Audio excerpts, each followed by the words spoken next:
If it feels like you're doing everything right, working, saving, staying responsible, and still falling behind, you're not crazy. Across the world, the middle class is shrinking, not because people failed, but because the system changed. And if this continues on its current path, the consequences won't just be financial, they'll reshape entire societies. Here's what's actually happening, and where this road leads. The middle class was never about luxury. It was about predictability, a stable job, affordable housing, enough left over to save a little and plan ahead. For decades, this group held economies together, but that version of the middle class depended on conditions that no longer exist. A large middle class is not the historical norm. It exploded after World War II, when governments rebuilt economies, protected workers, expanded ownership, and prioritized stability. That period was an anomaly. What we're seeing now isn't a sudden collapse. It's a slow reversion, and that's why this feels global, not local. So if the middle class wasn't a permanent feature, if it was built under specific conditions, the next question is obvious. What changed? Why is it shrinking now? There isn't one single cause. It's a combination of shifts that stacked on top of each other over time. And once they aligned, the pressure became impossible to ignore. These are the key reasons the global middle class is disappearing. The first pressure point is income. For most of modern history, income wasn't just about paying bills, it was about reducing risk. A steady paycheck meant you could plan, save, and absorb surprises. That relationship has weakened. Today, income is increasingly consumed by fixed costs. Housing, insurance, transportation, and healthcare, expenses that can't be easily cut. As those costs rise, flexibility disappears. Even small disruptions, a rent increase, a medical bill, a few weeks of lost work, can destabilize an entire household. This creates a new reality where income supports survival, not progress. People may be fully employed, technically earning more than before, yet financially fragile. The margin that once defined the middle class, the ability to recover, is gone. When income no longer buys security, the middle class stops functioning as a buffer and becomes a pressure point instead. The second shift is ownership. For a long time, ownership was the middle class's safety net, not because houses or assets were exciting, but because they were predictable. You paid into something you would eventually own, and that ownership lowered risk over time. That equation has changed. Asset prices now move faster than savings, while access requires taking on more debt than before.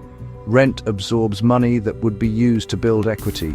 Down payments stretch further out of reach, and interest makes long-term ownership significantly more expensive. So the result is a system where ownership increasingly depends on timing, inheritance, or prior assets, not effort. People aren't opting out of ownership, they're being priced out of it. When ownership stops being attainable, stability disappears with it, and the middle class loses its foundation. The third change is debt.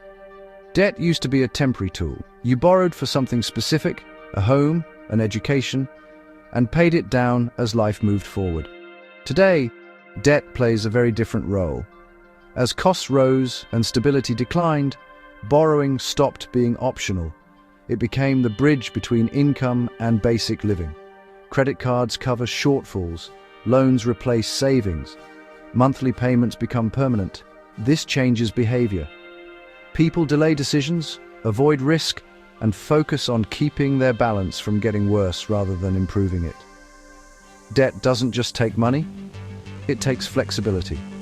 Over time, the middle class shifts from building toward the future to managing obligations from the past. When debt becomes structural instead of temporary, financial stress isn't a phase, it's the baseline. The fourth reason is the economy. For a long time, the economy rewarded people for doing the right things. You got an education, you showed up to work, you stayed consistent, and over time, life slowly improved. That system depended on one assumption, that companies needed a lot of people to grow. That assumption is no longer true. Technology allowed businesses to scale without hiring at the same pace. Globalization has allowed companies replace local labor with cheaper labor elsewhere. Automation removed repetitive jobs entirely, so productivity kept rising, but fewer workers benefited from it. At the same time, the economy shifted away from making things and toward owning things. Assets, platforms, data. A small number of winners capture most of the upside, while everyone else competes for stability. So today, doing everything right doesn't guarantee progress. It guarantees participation. And when an economy rewards leverage over loyalty, the middle class stops being the engine and becomes the expendable middle. If this trajectory continues, the consequences go far beyond money. They reshape how societies function. The first impact is demographic. When financial security disappears, people delay adulthood milestones. They wait longer to move out. They postpone marriage. They have fewer children, or none at all. This isn't speculation. It's already happening across most developed economies. As birth rates fall, populations age. That puts pressure on healthcare systems, pension programs, and workers who remain. Fewer people support more dependents. That imbalance doesn't correct itself, it compounds. The second impact is social stability. When large portions of the population feel permanently locked out of progress, trust erodes. People disengage from institutions they no longer believe work for them. Economic frustration doesn't stay economic. It spills into politics, culture, and social cohesion. The third impact is opportunity collapse. When ownership becomes inherited instead of earned, mobility slows dramatically. Where you're born matters more than what you do.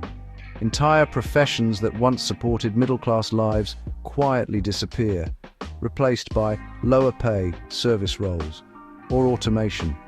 Over time, this creates a hollow society. Consumption slows because people can't afford risk. Innovation narrows because fewer people can afford to fail. And long-term planning gives way to short-term survival. This isn't a dramatic collapse, it's something more dangerous, normalization. A generation grows up believing instability is normal, ownership is unrealistic, and progress is optional. Once expectations are reset that low, rebuilding becomes much harder. What's happening to the middle class isn't an accident, and it isn't temporary. It's the result of long-term shifts most people aren't taught to see. And whether things improve or get worse, one thing is clear: understanding these changes early matters. If you want clear, honest breakdowns of how money, power, and global systems are actually changing, subscribe to Global Drift. No hype, no sugarcoating, just the truth about where the world is heading. Thanks for watching. I'll see you in the next one.